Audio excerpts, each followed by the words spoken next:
The NuPhy Kick75 is a great Bluetooth mechanical keyboard that embraces the retro gaming aesthetic, and you can get this in either a low profile or high profile version. It has all of NuPhy's great features like their amazing RGB backlighting effects, reliable Bluetooth performance, and all the function row keys that very closely match Mac OS. You can use this either wired or with a 2.4 GHz USB adapter, or you can also always use it in Bluetooth mode, and you can easily change between multiple connections with this keyboard. So in this video, we're going to talk about the typing performance, all the features it has, if you should get this, or if you should maybe look for a different option instead. Before we go any further, I do want to say thank you to NuPhy for sending me the Kick75 to review.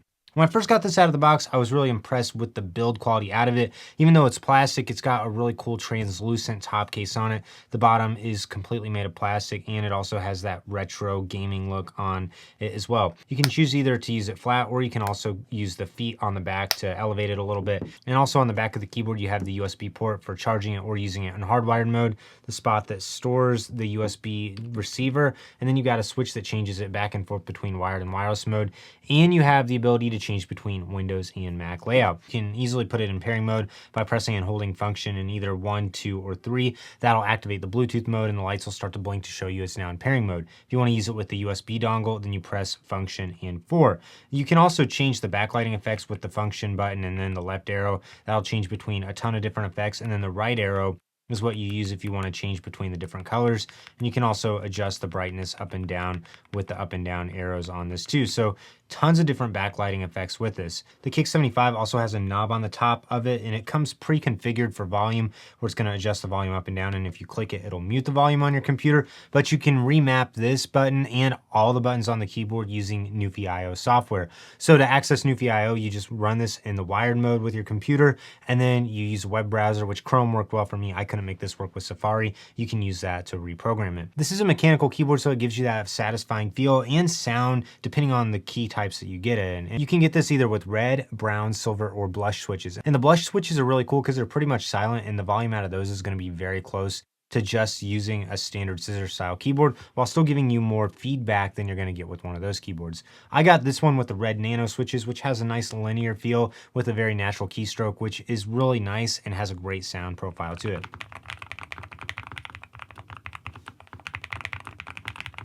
If you want the quietest switches, definitely go for the blush nano ones, but the silver ones are also a little bit lighter on the touch, so those can allow you to type a little bit faster. Brown switches have a tactile bump to them, which gives you a little bit more typing feedback, and the red switches have a smooth linear feel with no bump to them and about the same volume as the brown ones. Let's keep talking about the features of this keyboard. This does use Bluetooth, and if you use it in Bluetooth mode, you're going to get 125 Hz polling rate. If you use this either wired or with the 2.4 GHz dongle, it goes all the way up to 1000 Hz polling rate, which is going to be much better for gaming. I got the low profile version of this, but you can also buy this in high profile if that is one that you would prefer. And you can even get a kit to convert this from low profile to high profile mode, but I don't really think that's worth the investment because you're going to have to get all new switches and the conversion kit, which is going to come out to be about half the price of the keyboard. Also, you can get different keycaps for this keyboard, but you can only get the keyboard itself in this one colorway with the translucent top plate on it. As far as the layout goes, everything matches my Mac keyboards really well, except for there's no globe key. Unfortunately, no third-party keyboard has a globe key for Mac right now. And the other thing that threw me off a little bit is there's no option key to the right of the space bar, which does take a little bit of getting used to, but all the shortcuts on the top very closely match the Mac ones, and you also get the home, page up, page down, and delete keys added onto the right. I also really like the full-size arrow keys on this, and I like that you can easily change what any of the buttons do using the NuPhy IO software. One thing I wish this had that some of their newer keyboards had is the spacebar dampening, or they call it the ghost bar, and that just does a great job at adding a little bit of dampening to the spacebar where it doesn't feel as hollow, and unfortunately the Kick doesn't have that, and I think that would be a great feature to add to it in the future. But this still is a gasket mounted keyboard that has a couple of sound dampening elements that NuPhy designed with it to really help isolate the sound of it, but I think having the ghost bar would take it even a step forward. As far as battery life goes, you can get about 36 days of battery life out of this with the backlight off, and you can get 5 days out of it with the backlight on. So you're definitely going to need to keep this thing recharged if you're using it all day long. The NuPhy Kick75 does retail for about $110. If you want to get it for a little bit cheaper, feel free to check the links in the description below and use the coupon code ADAM to get the best possible price. You can also get this in a QMK VIA mode, which QMK is a little bit more of a universal reprogramming style than NuPhy IO, but I personally prefer NuPhy IO because it's a little bit simpler to use. The pricing on this keyboard with QMK VIA does go up to $130. So who is the NuPhy Kick75 for?